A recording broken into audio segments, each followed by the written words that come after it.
no dangerous shots. Okay, I don't know how that happened last time. I turned around and Nick was like connected to a chain, leaning over.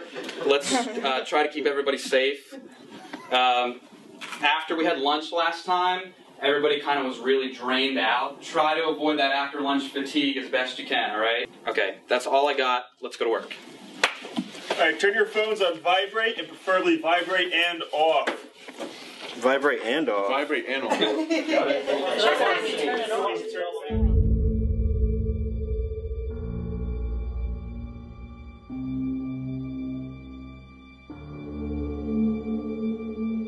Green signal, Doctor. 87 BPM. When I started writing Anima, I had two goals in mind.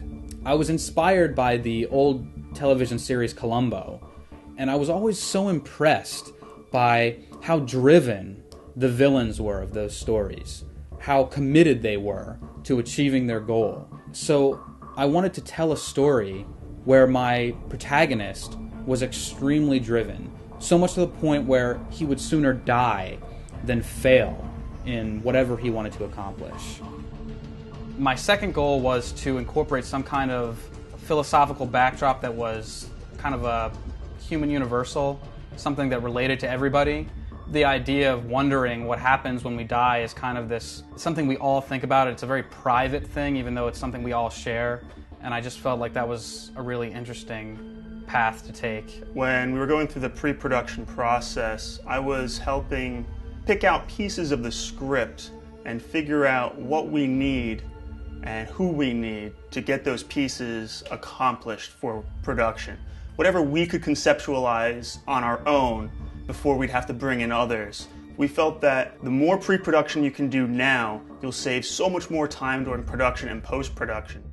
We wanted a lot of big moves. We wanted dolly shots, we wanted jib shots, we wanted lots of movement. Lock-offs are easy and simple and lend itself to getting through a scene really quickly. We wanted to kind of avoid that simplistic low-budget mentality. Working with John's production design and Mike in the pre-production stages, figuring out how we're going to move everything, where we're going to put lights, really helped us get through all those pages quickly and get all our big moves in there and not be forced to get through the rest of the day in lock-off positions and having very simple, static shots. There's no question in my mind that this is a B movie, but I wanted to give it this Hollywood blockbuster feel. I wanted to have those big jib shots, those big dolly shots. We used a variety of equipment such as a 15-foot crane. We used shoulder rigs. We had tripods. Pretty much the whole production was how much value can we pull together? How much value can we get out of everything with as little as possible?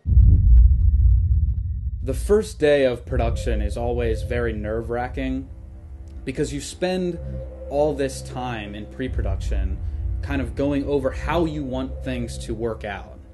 And once you actually get there, you kind of just assume that something's going to go wrong because there are so many things you have to put in place in order to make a film happen.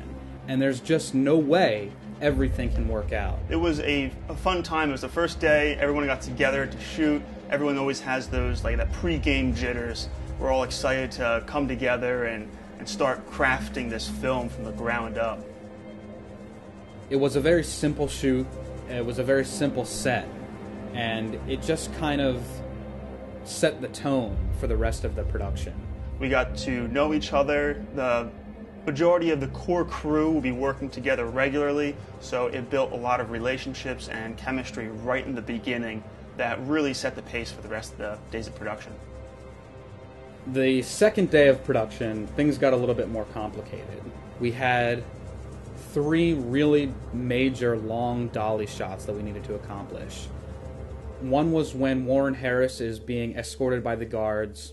The other is when Dr. Elcott and Dr. Gardner are arguing in the hallway.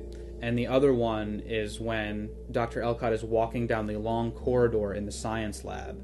And those shots took a lot of time. You'll see the long dolly shot of Dr. Elcott walking through one of the labs. This was an exciting and very challenging shot to get. We were using a Fisher dolly, but it was quite compact in this corridor, so we couldn't have a lot of people or crew and to hide lights, and the production designer had to make sure everything looked pristine and perfect before we went through there. And since we couldn't have a lot of crew on hand, we had to shoot this very minimalistic, which allowed us to really push the creative bounds of our team. Day 3 of production was by far the most complicated and exhausting day.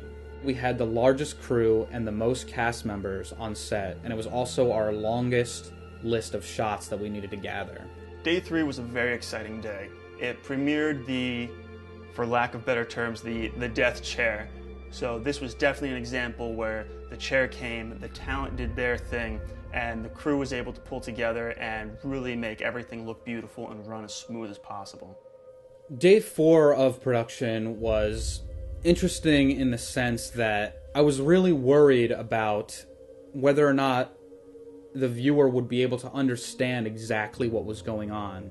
To convey to the audience that we're showing you a point of view of a person while someone is observing that through a monitor, it was a really complicated task, and it involved some interesting angles and some interesting editing to kind of convey what was going on. Our last day of principal photography was Elcott's office.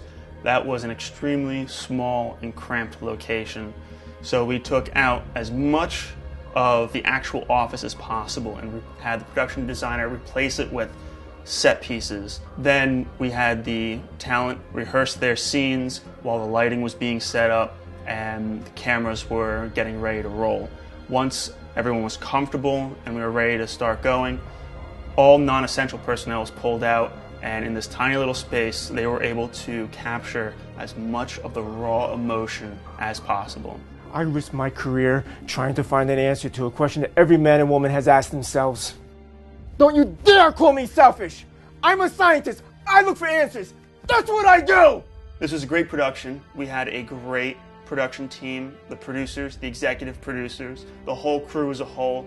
The talent was an absolute joy to work with, and I really hope that this chemistry that and this networking that we have now can further flourish into future productions together. I hope we all can get together again and produce another bigger, better, badder film.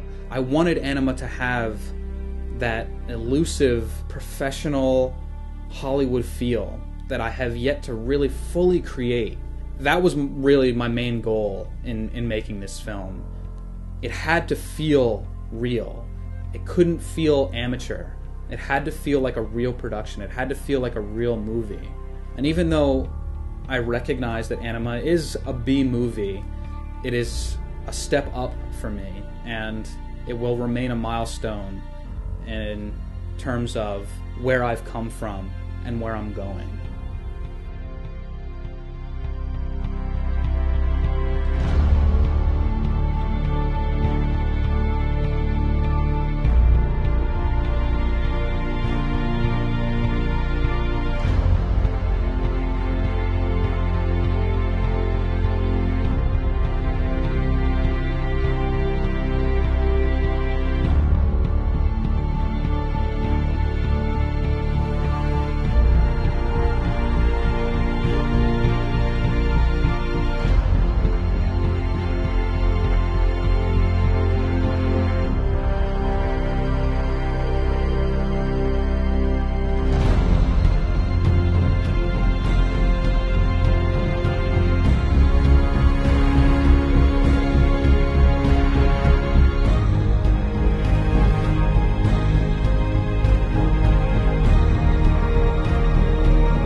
Beautiful.